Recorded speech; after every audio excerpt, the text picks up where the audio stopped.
Every single day in the United States, approximately 600 new businesses open, and 600 others permanently close. According to the U.S. Bureau of Labor Statistics, 22.1% of new businesses shut down before their first year is over. That means roughly 1 in 5 small businesses that opened last year no longer exist today. But here is the number nobody talks about. 82% of those failures trace back to a single category of mistake: cash flow. Not bad luck, not bad timing, not a weak economy. A decision about money that was made wrong, or never made at all. Today, we are breaking down the 5 decisions that separate the 22% that close from the 78% that survive, with the actual numbers behind each one. Before we get into the 5 decisions, let us establish the baseline clearly, because most of what people believe about small business failure rates is wrong.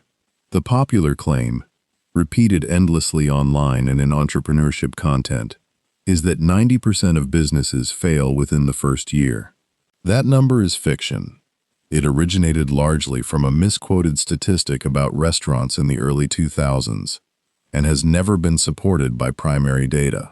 The actual first-year failure rate from the Bureau of Labor Statistics, based on the most recent tracking period from March 2024 to March 2025, is 22.1%. Not 90%, not 50%, 22%. That is still a meaningful number. More than 218,000 businesses that opened in that period closed within 12 months, and the failure rate climbs to 48.6% by year 5 and 65.3% by year 10. So the real story is not that businesses are fragile in year 1. The real story is that the damage accumulates quietly. Most businesses that fail do not collapse dramatically in month 3. They bleed slowly, through decisions that were made incorrectly or not at all, until the position becomes unrecoverable in year 3 or 4. And here is the structure that makes this comparison useful. The businesses that fail and the businesses that survive are not operating in fundamentally different markets or with fundamentally different products. They are making fundamentally different decisions in 5 specific areas in their first 12 months.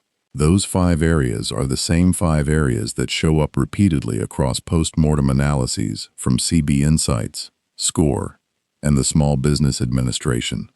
The first decision, and the most expensive one to get wrong, is market validation, or more precisely, the failure to do it before spending any money. CB Insights analyzed more than 100 startup and small business post-mortems, after-the-fact reports written by founders explaining why their companies failed, and found that 42% cited no market need for their product or service as a primary cause of failure. That is the single most common cause of business death across every industry, every business size, and every founder background.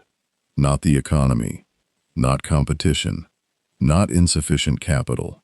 Building something nobody needed. Here is the decision that separates the survivors. The businesses that made it through year 1 had evidence of demand before they invested in supply. Not a gut feeling, not a supportive family, not a few encouraging conversations at a networking event. Actual evidence, paying customers, pre-orders, signed letters of intent, demonstrable traffic to a landing page, a wait list. Something that converted the question, is there demand for this, from an assumption into a measured fact. The cost of skipping this step is not just the cost of the product or service you built. It includes all the fixed costs you committed to on the assumption that demand would come. Office space, equipment, payroll, inventory, marketing spend. The average small business spends approximately $30,000 in its first year, according to data from the Kauffman Foundation. If the market validation step was skipped and demand did not materialize, that $30,000 is not a recoverable investment. It is the cost of a lesson that could have been learned for a few $100s of customer research and a prototype before committing to anything. The second decision is the one that kills more businesses than any other, and it is the one that is least obviously fatal until it is too late. Cash flow is not profit.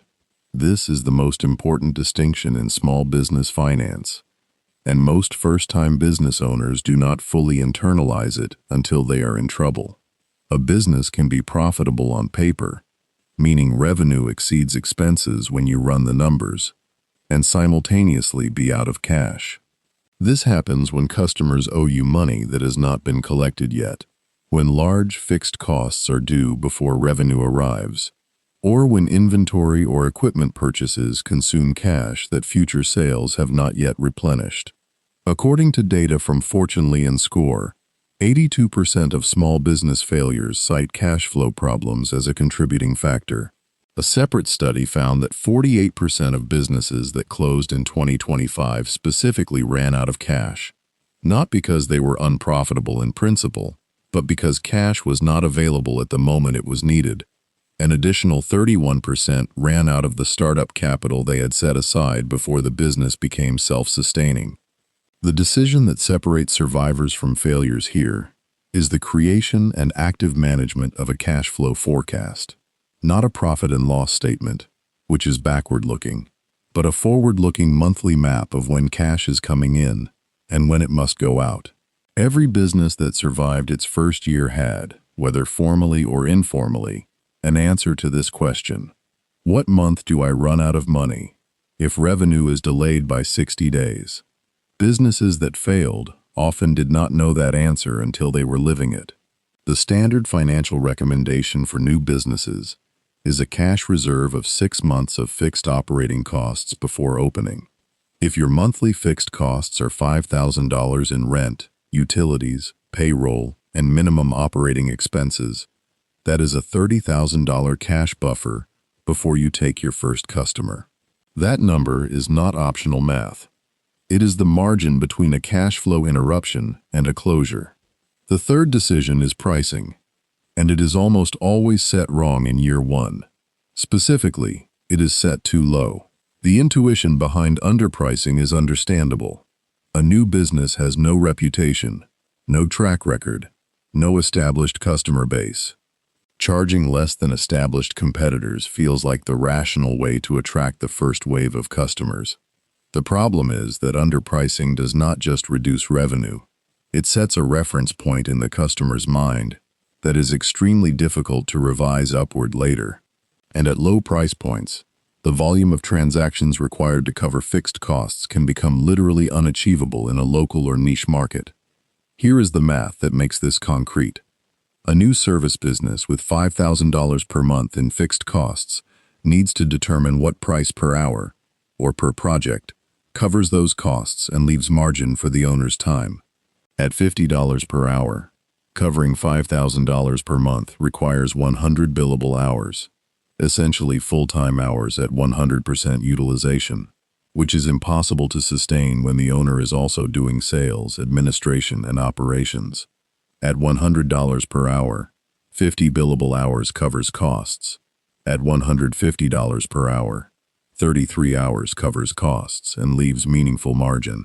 The difference between $50 and $150 per hour is not a 3x improvement in revenue per transaction. It is the difference between a business that requires every hour of the owner's productive capacity just to survive and a business that can afford to hire help, invest in marketing, and build toward sustainability. Research from Skynova's analysis of 500 failed startups found that pricing and financial modeling mistakes were among the most commonly cited avoidable errors. Businesses that survived year one had in almost every case calculated their break-even price point, the minimum price at which their volume of expected transactions covers all costs, and then priced above it, not below it.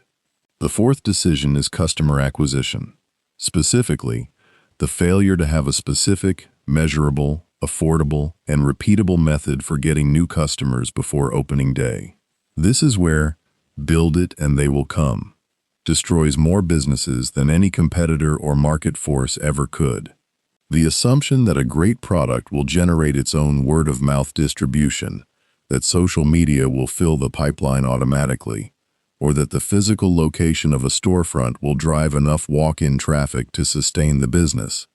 These assumptions are responsible for a significant share of the 22% first-year failure rate. The CB Insights data found that 14% of business failures were specifically attributed to ineffective marketing.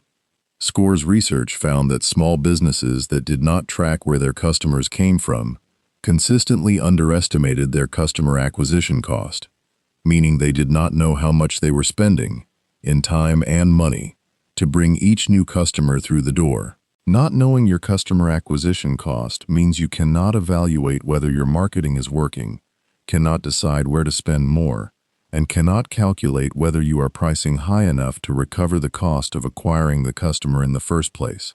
The decision that separates survivors here is setting a specific, measurable customer acquisition target before the business opens. How many new customers per month does the business need to cover its costs? What is the maximum the business can spend to acquire each one? Which one or two channels, not 7, not 15, specifically 1 or 2, will be the primary sources of new customers? And what is the plan to test and measure each one in the first 90 days? Businesses that closed in year 1 typically had a general plan to market on social media or network and ask for referrals, without any specific expectations attached.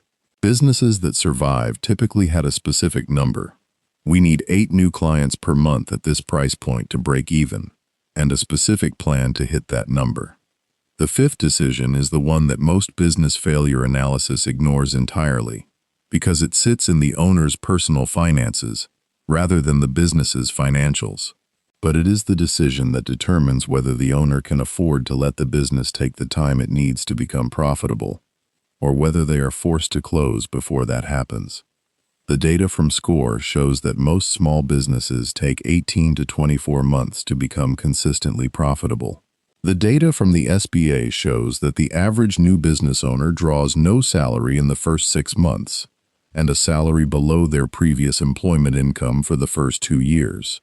That means the owner's personal financial situation, their savings, their debt, their fixed personal expenses, is not a background factor in business success.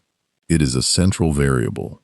A business owner who enters year 1 with 3 months of personal living expenses saved, high personal credit card debt, a mortgage at the top of their capacity, and no secondary income is not just personally financially fragile. They are in a position where the business must perform optimally within 90 days. Or the owner's personal financial pressure will force decisions that are bad for the business. Cutting marketing when it is just starting to produce results. Taking on a bad client because they cannot afford to decline revenue. Pulling cash out of the business before it has accumulated enough to survive a slow month. Contrast that with a business owner who enters year 1 with 12 months of personal living expenses set aside, minimal personal debt, and a clear financial runway to let the business develop without forced urgency.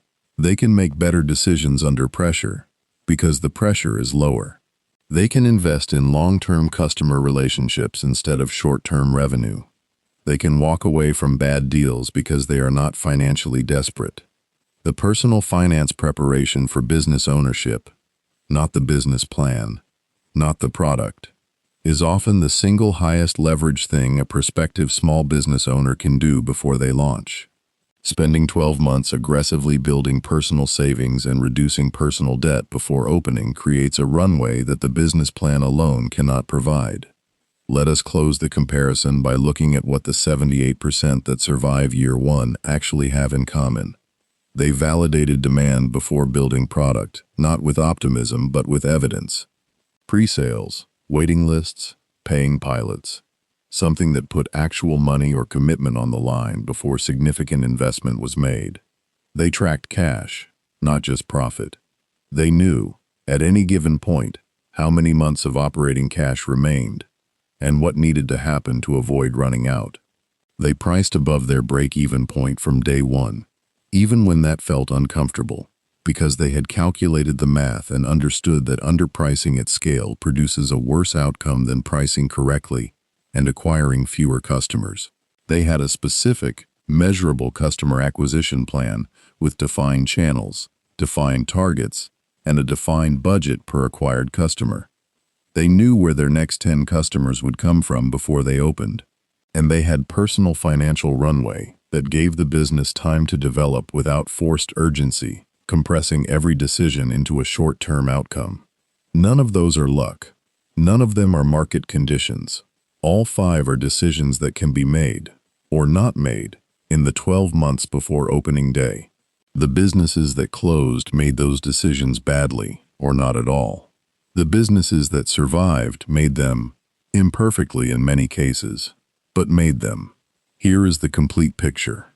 22.1% of new businesses close in their first year, according to the Bureau of Labor Statistics. That is roughly 600 closures every day in the United States, and 82% of those closures trace to cash flow failures, which are almost always downstream consequences of decisions that were made wrong much earlier, in market validation, in pricing, in customer acquisition planning, and in the owner's personal financial preparation. The 5 decisions that separate the businesses that survive from the ones that do not are available to any owner before opening day. None of them require capital, connections, or industry experience that a motivated first-time founder cannot acquire. They require intellectual honesty about whether demand actually exists, mathematical discipline in pricing above break-even, a specific plan for acquiring customers before the doors open, a cash flow forecast that accounts for the gap between when revenue is earned and when it arrives, and a personal financial runway long enough to let the business develop without desperate urgency, driving every call. Every dollar invested in getting those 5 decisions right before opening is worth more than any dollar invested in the business after those decisions have been made wrong.